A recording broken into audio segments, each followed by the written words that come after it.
ముఖ్యమంత్రి YS Jaganmohan Reddy పులివెందులలో nomination వేసిన సంగతి తెలిసిందే. అయితే నామినేషన్ కు ముందు పులివెందుల సిఎస్ఐ గ్రౌండ్స్ లో ఏర్పాటు చేసిన బహిరంగ సభలో ముఖ్యమంత్రి వైఎస్ జగన్మోహన్ రెడ్డి మాట్లాడారు.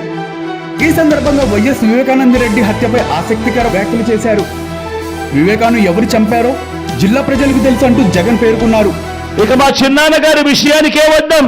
మా వివేకం చిన్నాన్నను ఎవరు చంపారో, ఎవరు చంపించారో ఆయనకు, ఆ దేవుడికి, ఈ జిల్లా ప్రజలందరికీ కూడా తెలుసు ఏం జరిగింది అన్నది. వివేకాను చంపిన నిందితుడికి మద్దతిస్తుంది ఎవరు? వివేకాకు రెండో భార్య ఉన్నది వాస్తవం కాదా? అవినాష్ రెడ్డి లేవలెత్తిన ప్రశ్నలు సాహిత్యకమే కాదా? అవినాష్ రెడ్డి ఏ తప్పు చేయలేదు. అవినాష్ రెడ్డి జీవితాన్ని నాశనం చేయడానికి కుట్ర చేస్తున్నారు. వైఎస్ అవినాష్ ఏ తప్పు చేయలేదని నమ్ముతున్నా వైఎస్ఆర్ పేరు చెరిపేసే కుట్ర జరుగుతుందంటూ జగన్ పేర్కొన్నారు. వివేకాను చంపిన హంతకుడికి ఎవరు మద్దతిస్తున్నారో మీరంతా చూస్తున్నారు.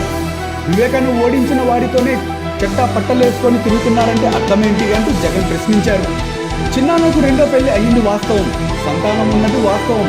చిన్నాన్నను ఓడించిన వారిని గెలిపించమనడం కంటే దిగజారుడు ఏమంటుందంటూ జగన్ పేర్కొన్నారు. ఈ 6 సంవత్సరాల్లో ఆయన చిన్నాన్న వివేకానంద రెడ్డి హత్య గురించి కానీ, సిబిఐ విచారణ జరుగుతున్న సమయంలో కానీ, అవినాష్ రెడ్డి తండ్రిని రిమాండ్కి తరలిస్తున్న సమయంలో కానీ మాట్లాడిన సీఎం వైఎస్ జగన్ ఈరోజు పులివెందుల సభలో ఎందుకు మాట్లాడారు? ఈ 6 సంవత్సరాల్లో ఆయన చిన్నాన్న వివేకానంద రెడ్డికి రెండో భార్య ఉందన్న విషయం ఎందుకు మాట్లాడలేదు? ఈ 5 సంవత్సరాలు అధికారంలో ఉన్నప్పటికీ వివేకానంద రెడ్డి హత్య కేసులో ముందడుగు ఎందుకు రాలేదు?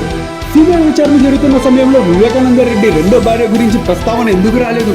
ఇలా పులివెందులలో ప్రపంచవ్యాప్తంగా వివేకానంద రెడ్డి హత్య గురించి తెలిసిన వారు ఈ 6 సంవత్సరాలలో లేనిది ఈరోజు పులివెందులలో వివేకానంద రెడ్డి హత్య గురించి, వివేకానంద రెడ్డి రెండో భార్య గురించి ఎందుకు మాట్లాడారంటూ ప్రజలు గుసగుసలాడుతున్నారు.